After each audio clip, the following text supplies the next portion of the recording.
बिस्मिल्लाहिर्रहमानिर्रहीम। अस्सलाम वालेकुम नाज़रीन, आप यूट्यूब चैनल देख रहे हैं। मैं इमरान खान। वज़ीर आज़म पाकिस्तान इमरान खान साहब ने एक अजीबो गरीब चैलेंज कर दिया अपोजिशन को, और ये गुज़िश्ता एक महीने के अंदर अंदर, बल्कि एक महीना भी ना कहें, 2 हफ्ते के अंदर अंदर इमरान खान साहब का दूसरा चैलेंज है जो उन्होंने अपोजिशन को किया है। इससे पहले जो उन्होंने चैलेंज किया था, उन्होंने ये कहा था कि जो फॉरेन फंडिंग का केस है उसके ऊपर एक ओपन मुनाजरा कर लेते हैं, इस सारी चीज़ को पब्लिक कर देते हैं, लोगों के सामने इसको सुना जाए, सबके सामने तमाम फैक्ट्स आएँ।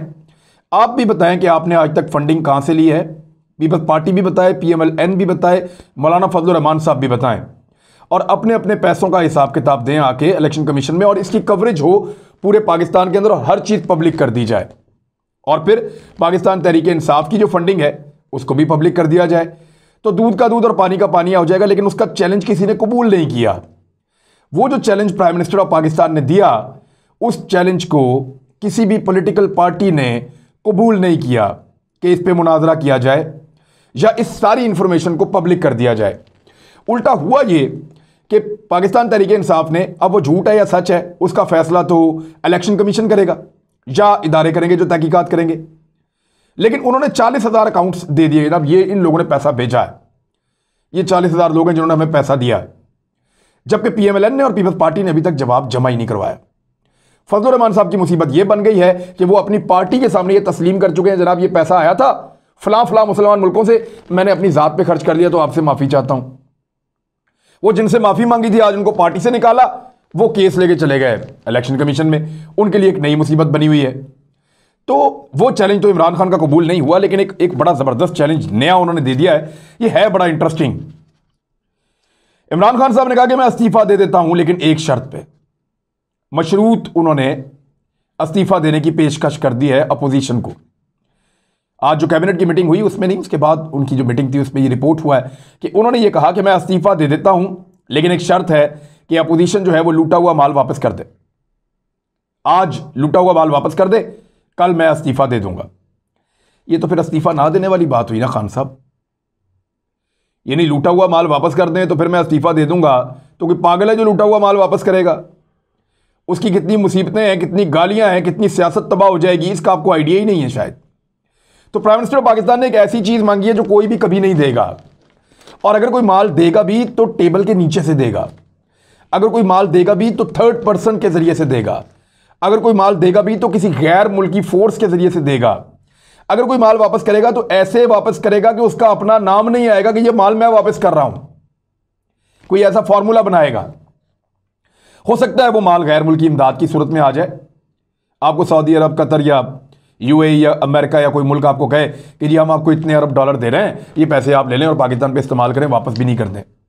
कोई पैकेज ऐसा आ सकता है, क्योंकि डायरेक्टली तो कोई आपको पैसे वापस नहीं करेगा। जो पैसे वापस करेगा उससे बड़ा बेवकूफ कोई नहीं होगा, क्योंकि पैसे वापस करना चोरी को मान लेना है कि अरबों डॉलर हम वापस कर रहे हैं क्योंकि हमने चोरी किया था, सिर्फ इसलिए कि इमरान खान इस्तीफा दे दे। ऐसा सौदा तो कोई नहीं करेगा। उसके बाद इंतखाबात में उनको वोट कौन डालेगा?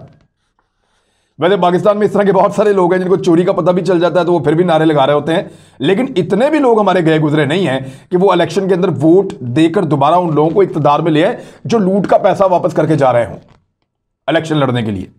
तो खान साहब ने एक ऐसा पैंतरा खेला जिसका कोई जवाब अपोजिशन के पास नहीं है। यह चैलेंज उन्होंने किया जरदारी साहब को, नवाज शरीफ साहब को और फजलुर रहमान साहब को कि ये इस्तीफे कभी नहीं देंगे, लेकिन मैं इस्तीफा दे दूंगा, लेकिन मैं इस्तीफा दूंगा एक शर्त पर कि ये लूटा हुआ माल इस मुल्क में वापस कर दें। अब ये दूसरा चैलेंज है उनका, 1 महीने के अंदर अंदर, बल्कि इससे भी कम वक्त में। कितना माल पाकिस्तान का लूटा गया, ये एक बड़ा सवाल है, बहुत बड़ा सवाल। कितना माल पाकिस्तान का लूटा गया है? देखिए, अगर नवाज शरीफ साहब के ऊपर जो एलिगेशन है वो लगभग कोई इनकी फैमिली के ऊपर 12 अरब डॉलर से ज्यादा का एलिगेशन है, इल्जाम है, तो वो लगभग 2000 अरब बनता है। इस किस्म का इल्जाम इनकी फैमिली के ऊपर है। जरदारी साहब के ऊपर भी एक इसी तरह सैकड़ों हजारों अरब का इल्जाम है। बहुत सारी और पॉलिटिकल पार्टीज के ऊपर भी इल्जाम है। पाकिस्तान का जो पैसा स्विस बैंकों में पड़ा हुआ था, और स्विस हुकूमत ने पाकिस्तान के साथ बातचीत भी की थी, और ये बात मैं नहीं कर रहा, ये बात इसहाक डार साहब ने भी की थी, मुराद सईद ने भी की थी, लेकिन वो पैसा अब आप वापस नहीं ले पा रहे, क्योंकि बहुत सारी चीजें टाइम बाद हो जाती हैं, आपको कवानीन पास करने पड़ते हैं और बहुत कुछ ऐसा करना पड़ता है जो पाकिस्तान में नहीं हो पा रहा। तो ये 200 अरब डॉलर की बात है सिर्फ स्विट्जरलैंड में। 200 अरब डॉलर्स। 1 अरब डॉलर आपने वापस करना होता ना सऊदी अरब को तो मुसीबत पड़ जाती है। तो ये 200 अरब डॉलर्स हैं। जो चाइना है वो इब्तदाई तौर पे 46 अरब डॉलर का एक पैकेज लेकर आया था पाकिस्तान में तरक्याती मंसूबों का, तो हमने बहुत बगले बजाई थी, बल्कि हम लोगों ने इसका बड़ा सेलिब्रेशन की थी। तो 200 अरब डॉलर है जो पाकिस्तानियों का सिर्फ स्विस अकाउंट्स के अंदर पड़ा हुआ। और ये क्लेम तमाम पॉलिटिकल पार्टीज ने किया पीपल्स पार्टी के अलावा, क्योंकि पीपल्स पार्टी के दौर में तो आपको याद होगा कि वाजिद शमसुल हसन जो हैं वो वहां से जरदारी साहब के डॉक्यूमेंट लेकर गायब हो गए थे। उन्होंने वहां से कागजात ही निकाल दिए थे और कोशिश की थी कि सबूत हुकूमत पाकिस्तान या रियासत के पास ना पहुंचे। बहरहाल उनकी हुकूमत थी, उन्होंने अपना मैनेज कर लिया था। 200 अरब डॉलर स्विट्जरलैंड में है, बाकी बहुत सारे मुल्कों में और प्रॉपर्टीज हैं। कुछ मखसूस अंदाजे हैं उनके मुताबिक 500 अरब डॉलर से जायद की रकम पाकिस्तानियों की लूट मार की पाकिस्तान से बाहर असासे बनाए गए हैं या मनी लॉन्डर की गई है।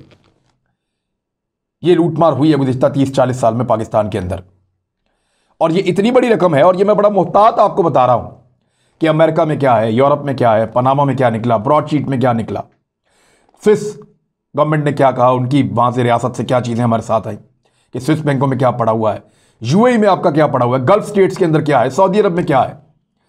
जब आप ये सारा कुछ देखते हैं तो ये लूट मार की रकम बन जाती है 500 अरब डॉलर से बहुत ज्यादा। तो मोहतात अंदाजे के मुताबिक ये इतनी बड़ी रकम है कि पाकिस्तान के कर्जे उतर के पाकिस्तान की हालत संवर सकती है। लेकिन क्या ये सारा पैसा अपोजिशन ने लूटा है? बड़ा सवाल। यानी अपोजिशन इस्तीफे पैसा वापस करे, इमरान खान इस्तीफा दे देंगे, ये एक उन्होंने ऑप्शन तो दिया है, लेकिन खान साहब को यह समझना पड़ेगा कि क्या पैसा सिर्फ अपोजिशन ने लूटा है। ब्रॉडशीट के ऊपर चलते हैं। ब्रॉडशीट जिसकी तहकीकात इमरान खान साहब करा रहे हैं जस्टिस अजमत सईद साहब से। सियासतदानों को बड़ा एतराज है, अपोजिशन के सियासतदानों को। अब इसके अंदर जो नाम है ना वो कुछ 49 पॉलिटिशियंस हैं, 49 सियासतदान हैं जिनकी प्रॉपर्टीज पकड़ी थी ब्रॉडशीट ने। 14 ब्यूरोक्रेट्स हैं जिनकी प्रॉपर्टीज को पकड़ा ब्रॉडशीट ने। इन ब्यूरोक्रेट्स को तो नाम नहीं आए, इनसे भी पैसा वापस लेना है। 9 रिटायर फौजियों के नाम हैं, इनसे भी पैसा वापस लेना है, खाली अपोजिशन से तो नहीं लेना। और 122 बिजनेसमैन ऐसे हैं जिन्होंने पाकिस्तान का पैसा मनी लॉन्डर करके बाहर पहुंचाया, उनसे भी तो पैसा वापस लेना है। तो अगर इन सबसे वापस लेंगे तभी पाकिस्तान का जो है वो भला होगा। लेकिन खान साहब ने एक सियासी चाल जो है वो अच्छी चली है, एक बहस नई दे दी है कि पाकिस्तान का माल जो है वो वापस किया जाए, और पाकिस्तान का लूट का पैसा अगर ये वापस करेंगे तो फिर मैं इस्तीफा दे दूंगा। तो खान साहब अगर इन्होंने लूट का पैसा वापस कर दिया तो आप इस्तीफा दे देंगे तो अगले दिन आप फिर वज़ीर आज़म बन जाएंगे, क्योंकि ये तो इलेक्शन ही नहीं लड़ सकेंगे उसके बाद जो पैसा वापस करेगा। और आप जो है वो पाकिस्तान के अंदर इस्तीफा देने के बाद, इस इक़दाम के बाद आपको कौन इलेक्शन हराएगा ये तो सारे जानते हैं। तो ऐसा कुछ होने वाला नहीं है, लेकिन ये एक पॉलिटिकल स्टेटमेंट है इमरान खान साहब का। अब एक और पॉलिटिकल स्टेटमेंट है, उसकी तरफ आते हैं और आपको मैं कुछ चेहरे दिखाता हूं। अब देखें कितनी बेईमानी हो रही है। ये वही बेईमानी है जो छांगा मांगा में मियां नवाज शरीफ साहब करते थे। ये वही बेईमानी है जो रवायती पॉलिटिकल पार्टीज पाकिस्तान में करती रही हैं। आज भी पंजाब में वही बेईमानी हुई है। मैं आपको नाम दिखाता हूं, शक्लें देखें। जलील शरकपुरी साहब सियासतदान हैं, कहते हैं मैं हमेशा सच बोलता हूं, बहुत तगड़ा आदमी हूं, उसूल पसंद आदमी हूं और एक अच्छा सियासतदान हूं। अशरफ अंसारी साहब हैं, ये भी नून लीग के टिकट से इलेक्शन जीते हैं, नून लीग से ताल्लुक है। निशात डाहा नून लीग से इलेक्शन जीते हैं, नून लीग से ताल्लुक है। फैसल खान न्याजी और दीगर। ये ग्रुप बना है पीएमएलएन के लोगों का जो पीएमएलएन से नाराज हैं, और ये मुलाकातें करते हैं जाके उस्मान बुज़दार साहब से। अब जब ये उस्मान बुज़दार साहब से मिलते हैं तो बाहर निकल के इन्होंने आज एक प्रेस कॉन्फ्रेंस की, और उस प्रेस कॉन्फ्रेंस में क्या कहा कि नवाज शरीफ ने साबित कर दिया कि वो कभी क़यादत के अहल नहीं रहे और ना कभी वो इस अहल थे कि उनको क़यादत दी जाती। और ये बात उन्होंने की है उस्मान बुज़दार से मुलाकात के बाद, और उन्होंने तोपों का रुख मोड़ दिया है मियां नवाज शरीफ की जानिब। नॉर्मली आपने देखा होगा कि मैं मियां नवाज शरीफ साहब की करप्शन, उनकी चीज़ें निकाल के लेकर आता हूं, उनके प्लेटलेस के ऊपर भी मैंने बात की थी, लेकिन यहां ज्यादती हो रही है। ये जो चंद एमपीएज हैं, चाहे ये 10 हों, 20 हों, 5 हों, जितने भी हों, ये सारे ज्यादती कर रहे हैं। और ये सारे पाकिस्तान की सियासत का वो 2 नंबर चेहरा है जो पाकिस्तान की सियासत के ऊपर एक काला धब्बा लगा हुआ है। क्यों? कि भाई अगर तुम लोगों को मियां नवाज शरीफ का आपकी शक्ल पसंद नहीं है, या अगर मियां नवाज शरीफ साहब की सियासत पसंद नहीं है, या अगर मियां नवाज शरीफ साहब की पॉलिसीज पसंद नहीं है, तो अपनी पार्टी में इस्तीफा दो, एमपीए की सीट छोड़ो, दोबारा इलेक्शन लड़ो। अगर अवाम तुम्हें वोट दें तो फिर आओ और आकर तुम कहो कि जी अब हम खुद आए, हमें मियां नवाज शरीफ नहीं लाया। एक तो उसके टिकट के ऊपर इलेक्शन लड़ा, मियां नवाज शरीफ साहब से टिकट लेके उस पर इलेक्शन लड़ा, इलेक्शन लड़ने के बाद जीते, और जीतने के बाद उस्मान बुज़दार से मुलाकात करके मियां नवाज शरीफ को गाली दे रहे हैं। ये अपने फायदे के लिए आए, याद रखिएगा। ये इक्तदार के दोस्त हैं, ना ये नवाज शरीफ के दोस्त हैं, ना ये इमरान खान के दोस्त हैं, ना ये शहबाज शरीफ के दोस्त हैं, ना ये उस्मान बुज़दार के दोस्त हैं। ये सारे लोग इक्तदार के दोस्त हैं। ये अपने काम करवाने के लिए, अपने अपने इलाकों में फंड्स लेने के लिए और अपने अपने वोट की कीमत लगाने के लिए जो इनको सेनेट इलेक्शन में देना है, ये लोग उस्मान बुज़दार साहब से मिले हैं। ये वो गंदी सियासत है जिसको पाकिस्तान में रवायती सियासी जमातों ने इंट्रोड्यूस करवाया था। रवायती सियासी जमातों ने इस सियासत की, इस गंदी सियासत की, इस बदबूदार सियासत की बुनियाद रखी थी। और वही बदबूदार सियासतदान आज उस्मान बुज़दार साहब से मिल रहे हैं। वही सियासतदान आज इमरान खान साहब के लिए राहें हमवार कर रहे हैं। ये सब दो नंबरी है, और ये सारी दो नंबरी जो है ये बंद होनी चाहिए। मेरे ख्याल में अगर ये इतने उसूल पसंद हैं और इतने सच्चे और खरे सियासतदान हैं तो ये फौरी तौर पे असेंबलियों की रुकनीयत से इस्तीफा दें। नवाज शरीफ साहब के टिकट पे इलेक्शन लड़ने की बजाय अपने जाती टिकट पे इलेक्शन लड़े, इलेक्शन जीत कर दिखाएं, और जब जीत कर आए तो फिर अपनी कीमत लगवाएं अपने वोट की। ऐसा नहीं हो सकता कि आप वोट लें नवाज शरीफ के टिकट के ऊपर और डालें आकर यहां पे और फिर उनको आप गालियां भी दें। तो ये गलत बात है, ये इखलाकी तौर पे गलत है, और कुछ भी नहीं है चाह रहे। मैं आपको बताया तो मैं रिपोर्टर हूं। जब ख्वाजा अहमद हसान साहब शहबाज शरीफ साहब के लिए एक फॉरवर्ड ब्लॉक बना रहे थे मुस्लिम लीग काफ में, तो उस फॉरवर्ड ब्लॉक के लोगों के काम किए जाते थे, उनको तरक्याती स्कीमें दी जाती थी, उनको तरक्याती फंड दिए जाते थे, उनको बाकायदा हिस्सा दिया जाता था, उनकी ट्रांसफ़र पोस्टिंग्स फ़ौरन की जाती थी और उनके तमाम सियासी काम होते थे। इसीलिए वो आए थे ना शहबाज शरीफ साहब के कैंप में फॉरवर्ड ब्लॉक बना के। तो उन लोगों ने उस वक्त काफ लीग के साथ धोखा किया था और ज्यादती की थी, और उनको पता था कि उन्होंने इस्तीफा दिया तो दोबारा नून लीग भी उनको टिकट नहीं देगी, काफ लीग भी नहीं देगी, कोई और जीत कर आ जाएगा, हम जीत भी नहीं सकते। लिहाजा वो लोग ज्यादती कर रहे थे। आज इसी तरह ये लोग भी ज्यादती कर रहे हैं। ये भी वही काम कर रहे हैं जो नवाज शरीफ साहब ने किया था, उस्मान बुज़दार भी वही कर रहे हैं। और जो फॉरवर्ड ब्लॉक काफ लीग में बनाने वाले लोगों ने ज्यादती की थी, वही ज्यादती आज ये लोग भी कर रहे हैं। इन लोगों को शट अप कॉल देनी चाहिए। इमरान खान साहब कहते हैं कि साफ और शफाफ इलेक्शन होना चाहिए, शो ऑफ हैंड होना चाहिए। उनका बड़ा अच्छा मौक़िफ़ है सेनेट इंतखाबात में, लेकिन अगर इस तरह खुफिया मुलाकातें होंगी और उन मुलाकातों के बाद वो लोग अपनी अपनी पार्टियों को गाली देंगे और वो अपने वोट जो है वो अपने कैंडिडेट को देने की बजाय किसी और को देंगे, तो ये सियासी खरीदो फरोख्त या रिश्वत नहीं है तो और क्या है। यानी मैं ये नहीं कह रहा कि इनको आपने ब्रीफ केस पकड़ा दिया उस्मान बुज़दार ने, लेकिन ऐसा तो ज़रूर है कि इनकी ट्रांसफ़र पोस्टिंग भी होंगी, जहाँ ये नौकरियां मांगेंगे वो भी होंगे, इनके सरकारी काम भी होंगे, ब्यूरोक्रेट भी इनकी मर्जी के लगेंगे, इनको सियासी फंड्स भी मिलेंगे, और ये अपने आप को हुकूमत में महसूस करें। ये तो होगा और यही होता आया है।